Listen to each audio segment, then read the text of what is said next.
Ronald Ray here, your boy with a cornbread accent. Yes, a double dose of me today, because now I'm going to do a little review on WWE Summerslam 2023. Yes, this was witnessed by the at least 50,000. I forgot what they announced. Let's go with 50,000 because, their numbers and real numbers kind of fluctuate a little bit. Yes, it took place at Ford Field in Detroit, Michigan, which first thing got me wondering was how come they didn't use Kiss's Detroit Rock City instead of Born to Be Wild by Steppenwolf? I'm thinking either A, they didn't think of it, or B, probably the real reason, Paul Stanley and Gene Simmons was going to charge them a big chunk of change to use that song. I was also wondering, hey, it would have been cool to see Bob Seger kind of appear, but I get it. Kid Rock's worked with him before. He's a Hall of Famer, or WWE Hall of Famer. And he obviously likes doing it, so that's why he's there. Other than that, hey, won't you be a champ and click on that subscribe button for me. Tap the notification bell. Leave a like, dislike. Also, comment. Let me know what you think about this year's SummerSlam. Now with all that out of the way, let's let her rip. Alright, out of the gate here, the first match of the night is Logan Paul versus Ricochet. Start off by running around, dodging each other. Logan Paul connects with his stiff elbow, takes control of the match. They both pay homage to the legends.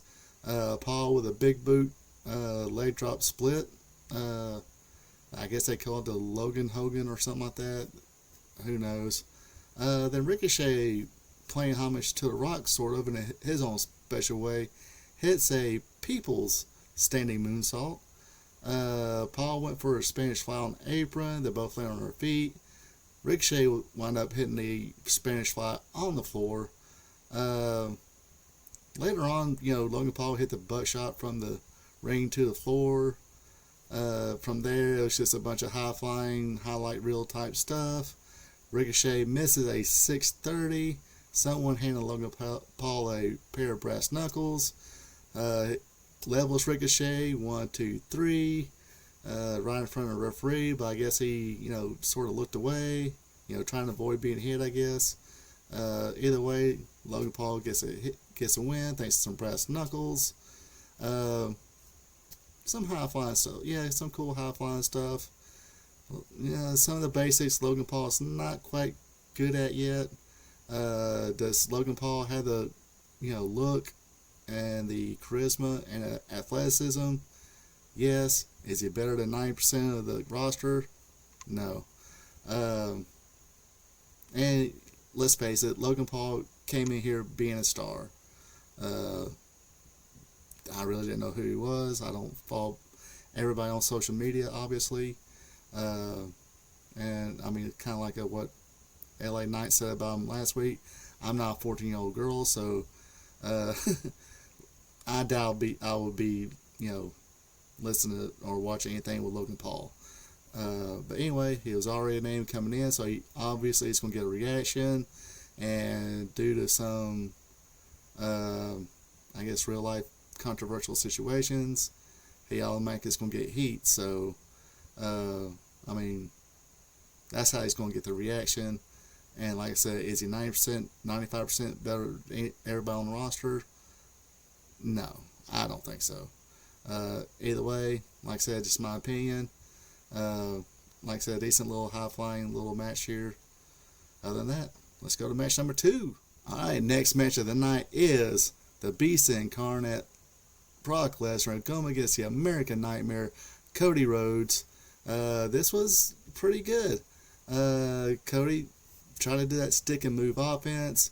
Brock would counter a third disaster kick that shoved him away. Lesnar briefly went into ass-kicking mode, but was cut off by Cody. Then, Brock Lesnar caught him again out on the outside, ran into the post, back first. Then we went to Suplex City. Brock Lesnar's like, dude, save yourself. Stay down. Take the count out loss, because he kept on throwing a couple suplex and throwing him outside the ring. Got to the point where Lesnar went outside with him, hit an F5. Again, Cody got in before the 10 count. Started getting a little flurry of shots. This pissed Brock Lesnar off. Threw him outside the ring, this time an F5 on the table. Again, though, Cody makes it for the 10 count. See, this is called storytelling in a match. Anyway, Cody hits a couple of Cody cutters on the way for a comeback. However, Lesnar countered a crossroads with a Kimura lock. Cody was actually make it to the ropes. Again, folks, storytelling. If you watch this, the crowd. That's that. You get a good baby face, get a good heel, especially a monster heel like Brock Lesnar. Just building on that story. In the end, Rhodes would counter F5, hit 3 crossroads, 1, 2, 3, clean finish in the middle. Cody Rhodes wins. Brock Lesnar stood up, took the gloves off, went up to him, shook his hand, showed a sign of respect. No clothesline afterwards, just walked away. Everybody kind of left happy here. Again, it's a pretty good match. Cody Rhodes is kind of your typical old school, with a dash of new school babyface to him. He can cut the entertaining promos, the sort of cocky promos, but not too much to where it's going to draw you boos. And deliver money promos when they count. Then doing the smiling, shaking hands, kissing babies like a politician. The things you gotta do when you're pure white meat babyface, and right now Cody Rhodes is definitely doing that. Other than that, let's go to the next thing. Next is your Slim Jim 25-man Battle Royal. Omos was the last person to enter the Battle Royal. It wasn't like a Royal Rumble. Everybody was in the ring same time. Old school Battle Royal type. He just jumps in, eliminates Apollo Crews, JD McDonough, and Rick Boost just like that. Later on, he'll eliminate both Matt Riddle and Butch at the same time. Finally, everybody just kind of turned their attention to Omos and eliminated him. LA Knight, Bronson Reed, Sheamus, and AJ Styles were your last 4. LA Knight will eliminate Bronson Reed. Sheamus will eliminate AJ Styles thanks to an assist with Karrion Kross, who was already eliminated by AJ Styles. Knight and Sheamus make it up for that little slippery spot, botch spot, whatever, on SmackDown the night before. He leaped on the rope and, took their time and hit that top rope belly to belly. Clothesline sends Sheamus to the floor. Big pop from the crowd. Yeah, LA Knight wins this match. Like I said, homeboy's over, man. But I agree with the song. Just put the title on next week, and because we know how fizzles these fans can get. Let it. I mean, they're in a good spot right now. They still got Jey Uso, who's really living up to that main event Jey Uso deal. Roman Reigns, of course, the champion. Seth Rollins, the champion. Finn Balor, you can go back and forth. He can play a contender and go back to upper mid card. Again, you got LA Knight there. Some of these young people. I mean, AJ Styles. I think you could still, if you want to, give him one last run.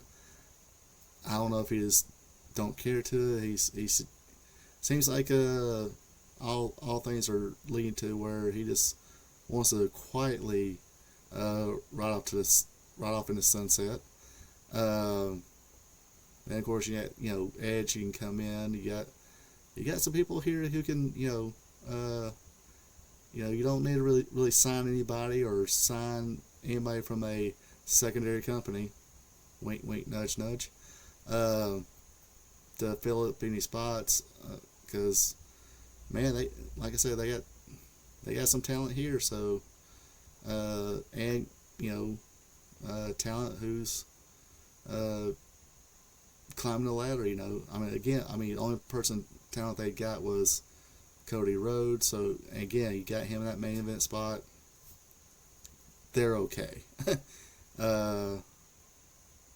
As far as stars, as far as pillars, main event stars. So anyway, that's a long way to kind of talk more about this battle royal than I wanted to, or kind of got on a tangent there.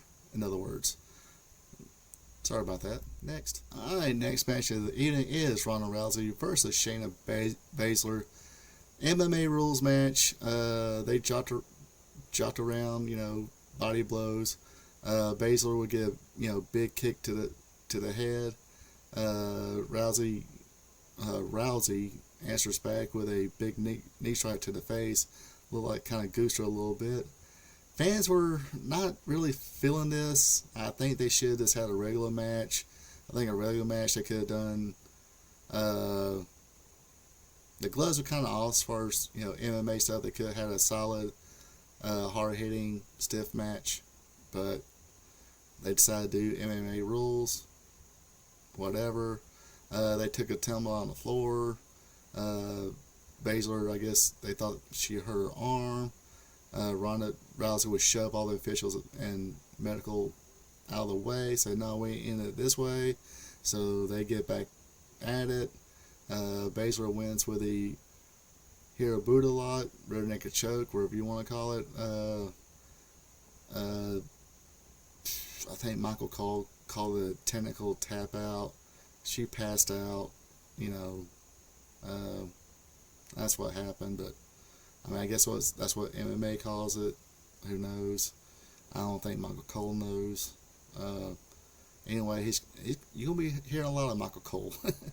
They announced that he's going to be back at Raw, and he's going to do SmackDowns. Him and Wade Barrett, I think, it's going to do Raw, and Corey Graves, that other English guy, and Michael Cole's be doing SmackDown. So, yay. Anyway, next. Alright, next match here is Gunther, the Intercontinental Champion, defending against Drew McIntyre. Hey, I am so old. I got the Ed 209 versus RoboCop reference. Yeah. Anyway, a little back and forth. Gunther shoved Drew to a pose. That's how he got the advantage. Slammed him on the steps.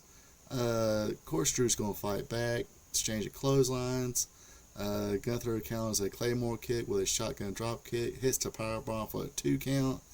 The ring general takes back over. Another exchange of chops. And have I mentioned lately that Gunther is definitely on the list of people? If I was a wrestler, I'll be like, hey dude, can we leave those chops in the back and just have a match?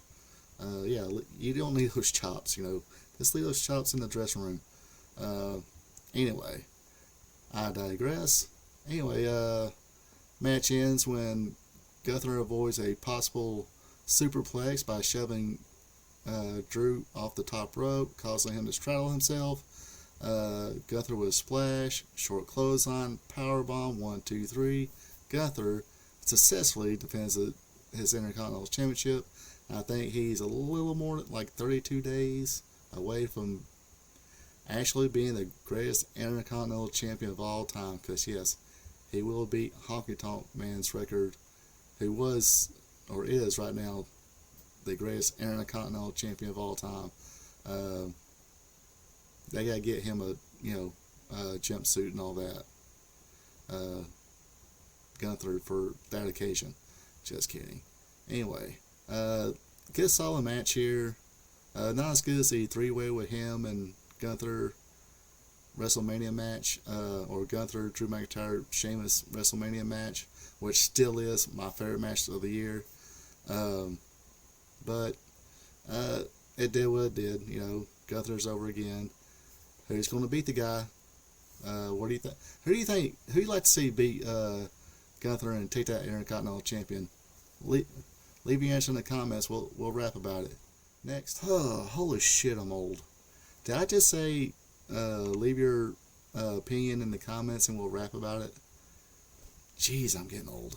Anyway, World Heavyweight Championship match time. The champion, Seth freaking Rollins, defending against Finn Balor. They started throwing hands from the get-go. Seth with an early advantage.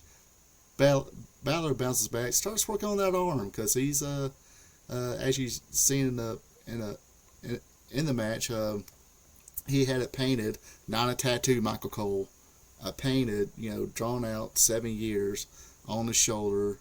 Of course, Seth Rollins played the head games too.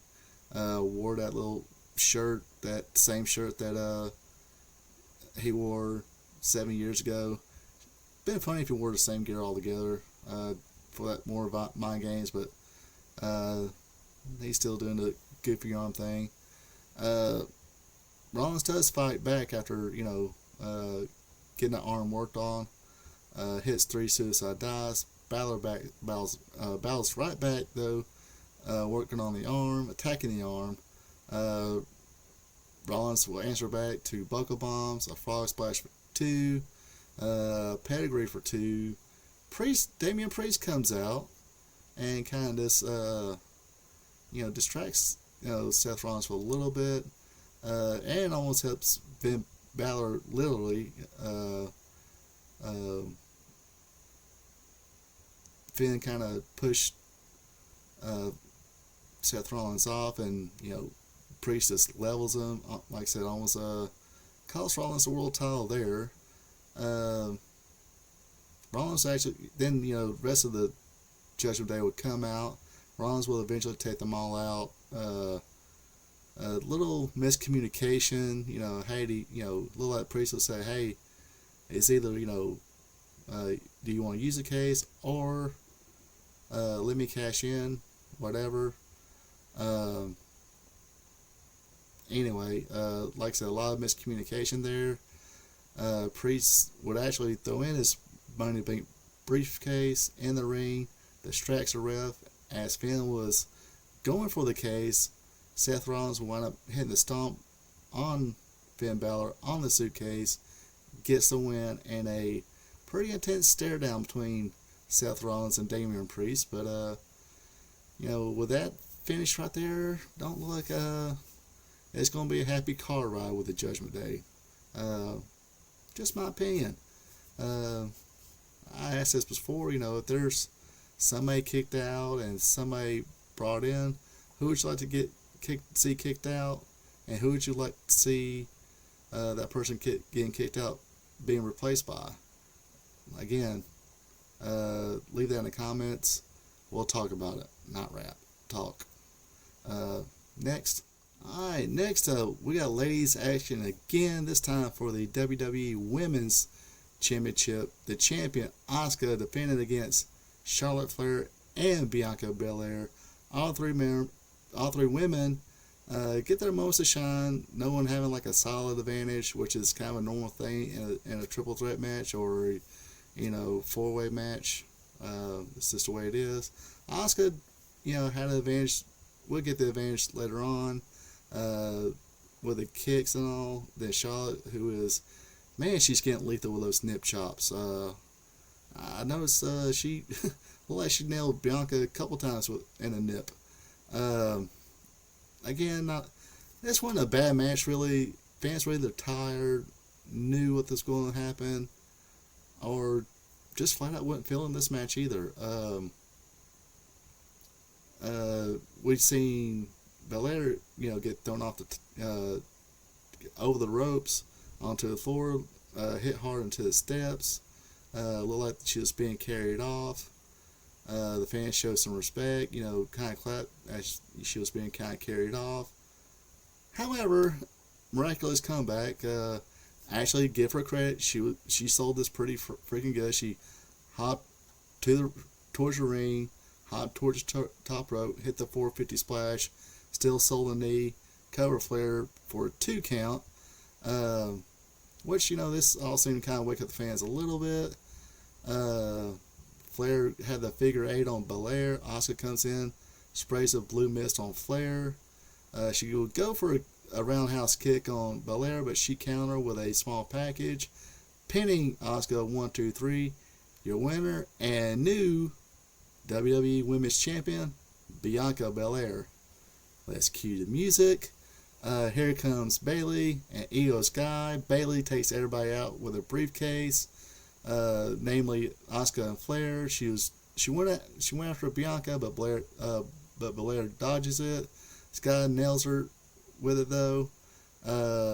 She starts hopping on the ring. She tells the referee, "Hey, I'm cashing in." So now she has officially cashed in her briefcase. Moon over moonsault. 1, 2, 3. Your winner and new WWE Women's Champion, Io Sky.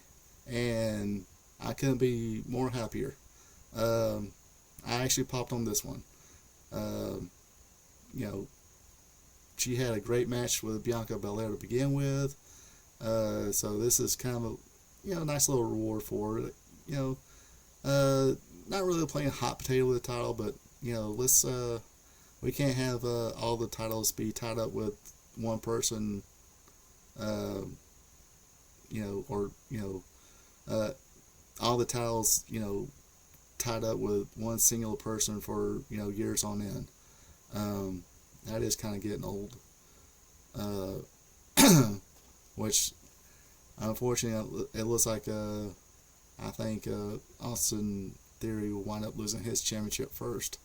But congratulations to Io Sky for winning the WWE Women's Championship. Next. Alright, now it's time for your main event of SummerSlam 2023. It is for the WWE Universal Undisputed Heavyweight Championship and the right to call himself the Tribal Chief. It is your Tribal Chief and Universal Champion Roman Reigns defending against his cousin, former Bloodline member, main event Jey Uso. Reigns got an early advantage. Then Jey comes back, hits those rock-like right hands. Suicide dive. Reigns comes back as Jey was moving some furniture though. Reigns would control a big portion of this match. Enziguri would send Roman outside the ring. This time Reigns countered a suicide dive with a kendo stick, puts a whooping on Jey. Then not too long later, Jey rallies back using the same kendo stick to counter a Superman punch. But like I said, now Jey takes that same kendo stick, puts a whooping on Reigns. Then Reigns lands a Superman punch as Jey was going for a cross body block. Reigns then goes for a spear, gets a super kick, Uso splash for a solid 2 count. Jey will put Roman Reigns through a table with Samoan drop, gets this big old leather strap, hits Roman Reigns a couple times, and I think Roman Reigns like, okay, we're done. We're done with the strap thing. That shit hurts. They go outside. This is where Solo gets involved. Puts Jey through a table. Then they go for that Samoan Spike Roman Reigns spear combo. Jey moves out of the way, which causes Roman Reigns to spear Solo Sikoa. Then Jey gets a chair, puts a whooping on both of them. Solo bounces back, lands a super kick on Jey. Has a little intense stare at Roman Reigns. Say, "Hey, dude, you hit me in the stomach. You speared me." But Jey would counter a spinning Solo with a super kick and a splash through a table on Solo that takes Solo out of it. Then Jey hits a spear on Roman Reigns, climbs to the top, hits the Uso splash. 1, 2, wait, what the hell? Who's that guy? What the hell, Jimmy Uso? Jimmy Uso pulls his twin brother out, who look like they. It's confusing me too right now. Okay, it's not that confusing. I'm pretty sure they'll make it make sense somehow. Um, but anyway, Jimmy pulls his twin brother Jay out as he was about to become the tribal chief and the Universal Champion. Uh, Jay's like sitting there on his knees, and Jimmy hits him with a super kick, throws him in the ring. Roman Reigns spears Jay through a table. 1, 2, 3. You're a winner, and still your Universal Champion, and still your Tribal Chief, Roman Reigns. And that's how we end SummerSlam 2023. I'm pretty sure they'll have some way to explain this. Maybe there was a little bit of jealousy, or the wise man got into Jimmy's ear, say, hey, this is all Jay's fault. He's the one kind of being a problem, trying to, split the bloodline. But this will give Jay a few matches with Jimmy as they, start to push him, I guess, for another little, spot right there, solid contender. Like I said, who knows? The way they kind of doing the Rock's moves, maybe Rock has finally said, okay, I'll have a match for Roman Reigns. Don't know if it'll be WrestleMania. I mean, Roman Reigns is not getting any younger. Dwayne Johnson, The Rock, definitely ain't getting any younger. And maybe they can have a match without the Universal Championship being on the line. Maybe it wouldn't hurt my feelings if Cody actually wins at this WrestleMania. Then Roman, I guess, turns babyface or stays heel, whatever. Then they build up for Rock and Roman Reigns championship match for WrestleMania 41, I think it'll be. If they do that, honestly, I wouldn't care if The Rock ever had another match. But I understand dollar signs, that would be a money match. Other than that, hey, again, leave a comment. Let me know what you thought about this year's SummerSlam. I thought it was a pretty decent event. Like I said, there was a couple matches in there that fans either got tired or just went feeling it. Not the all over the place crowd, the upbeat crowd, raucous crowd, whatever you want to call it. But some solid matches. Like I said, the Shayna Baszler Ronda Rousey match, they should have just let them have a regular match. That was kind of the I wouldn't call it the shit. It's just nobody cared for it. They want to watch wrestling, not they want to watch MMA. It's like real MMA, where they're really like beating the hell out of each other. I mean, they look like they was beating each other pretty well, but worked a couple holes and stuff like that. Other than that does it for me for this year's SummerSlam 2023. Again, hit that subscribe button if you're not a subscriber yet. Like button, notification bell.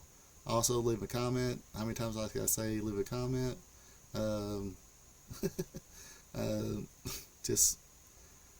That's what the contract says. I gotta say stuff like this and keep asking people to do it. Other than that, you folks have a good one. Take it easy. We here at RP Tube Vision would like to thank you for tuning in. Don't forget to like, subscribe, and share. Also check out Friends of the